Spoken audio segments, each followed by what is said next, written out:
just, the kind of comedy that always makes you feel good and then you think about things. Mm-hmm. So I was thinking about that right now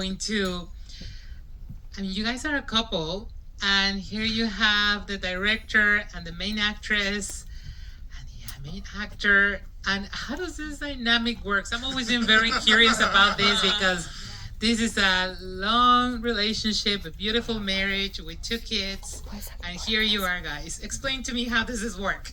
How does this work? Well, a lot of therapy. No. I'm the therapist. No, yeah, I mean, we've been working together for 10 years. I think all of our movies have been very personal, but I think this one we really took it that extra mile. We'll talk about that in a minute. But yeah, I think that it's a lot of fun to work together. And I think the way it really works is we're complete fucking opposites. That's true. I think that really helps in some ways, and it also creates friction along the way. But I think that is really the savior of things, is we have opposite skills that bring each other up together.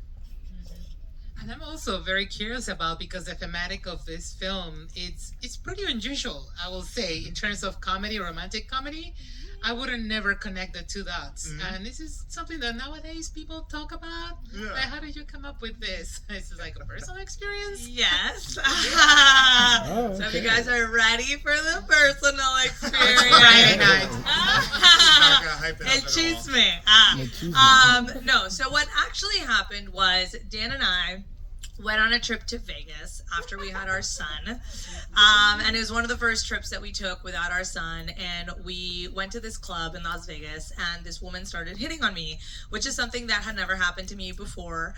And I thought she was very beautiful. And I realized that I was kind of curious about her, which is something that, again, I hadn't really kind of tapped into, that side of myself. And she really wanted to kiss me, and I really wanted to kiss her. So I asked Dan if that was okay, and he was right there, and he was like, "Oh my God, yeah!" And I was like, "Well, that was fast." So anyway, we shared this really beautiful kiss, and then she was like, "I would really love to grab your number and see you later. Is that okay?" And I was like, "Oh, damn, I don't know."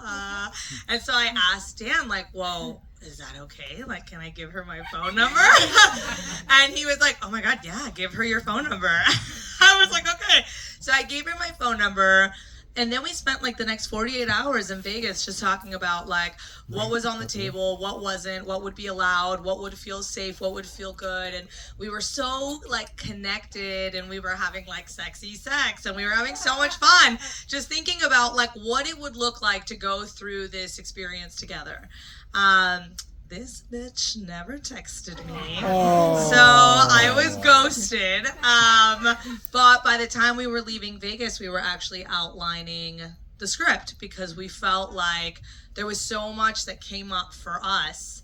And we thought, well, there's got to be other people that are going through these things and having these conversations. And there's so much to tackle in the dynamics of a long-term relationship. And so we really wanted to tackle that.